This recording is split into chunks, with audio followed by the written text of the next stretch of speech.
we have replica of what was here in 1888. These are rebuilt Victorian houses, and then, my goodness, behind us is the 1980s hotel, the Novotel today. So we have to pick our way through the layers of London's history. Now, many people have seen films, documentaries, television programmes, or even read books on the subject of Jack the Ripper. And I think it's worth saying now that some of these films are not that accurate about the area we're going to explore. In fact, there's one particularly well-known film starring Michael Caine, the British actor, that was out in the 1970s. He's playing a detective who looks a bit like Sherlock Holmes, but he's not Sherlock Holmes. And he's trying to find the Jack the Ripper killer. And he comes down to the East End of London asking questions. And he begins to interview some of the prostitutes who work in the area. Now, my goodness me, these women are very glamorous. They're wearing silks and satins, bright colours, feather boas, cartwheel hats, high-heeled shoes, makeup. No, this is not an accurate depiction of the prostitutes of the poorest part of London. These women were homeless, for starters. And they had no choice. You know, being a prostitute in Whitechapel wasn't a career move, girls, was it? No. And indeed, it was that or starve. So these women would be wearing all their clothes at once. They wouldn't be the hourglass figures that are often depicted in the films and television programmes. They'd be wearing everything they owned. So they would be quite voluminous creatures with layers and layers of waistcoats, chemises, shawls, wrapped up big, thick, hobnail boots to walk the muddy streets of London. Also, if you were lucky enough, they might become useful if you needed to kick people, if you got into a fight. And of course, the prostitutes were tough cookies, you know, because they were very sort of territorial about their patch, as it were, where they solicited. And so they would fight each other for a suitable place to find customers.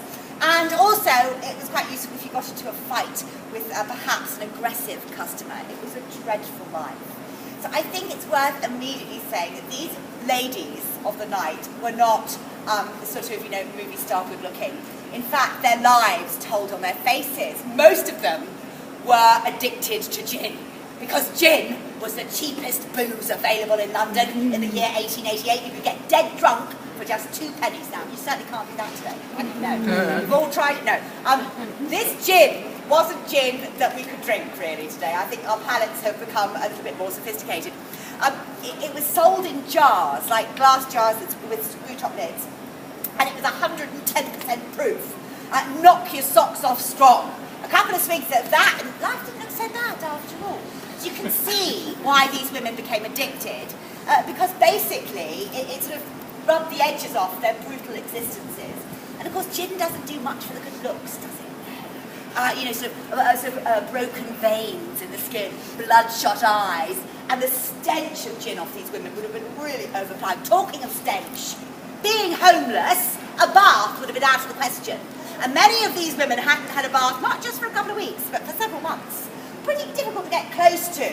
But of course, they were moving from doorway to lodging house. I mean, basically, if you had some sort of money, you could pay to get into a doss house. Now, what's a doss house? Doss was a slang term meaning sleep. And they were like really rough hostels. I mean, my goodness me. The Youth Hostel Association, thumbs up to them, but these were really grim. The landlords were unscrupulous, so they'd cram as many people into these dirty, rat-infested, flea-infested lodging houses and charge 4 pennies.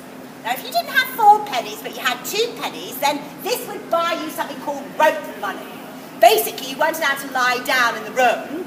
You could go to sleep standing up with others. You sort of tied round the middle with a piece of rope. You just flop over to sleep. But it was better than being out in these dark, dangerous alleys and courtyards. So, we are going to be treacherously brave tonight, and luckily we still have daylight.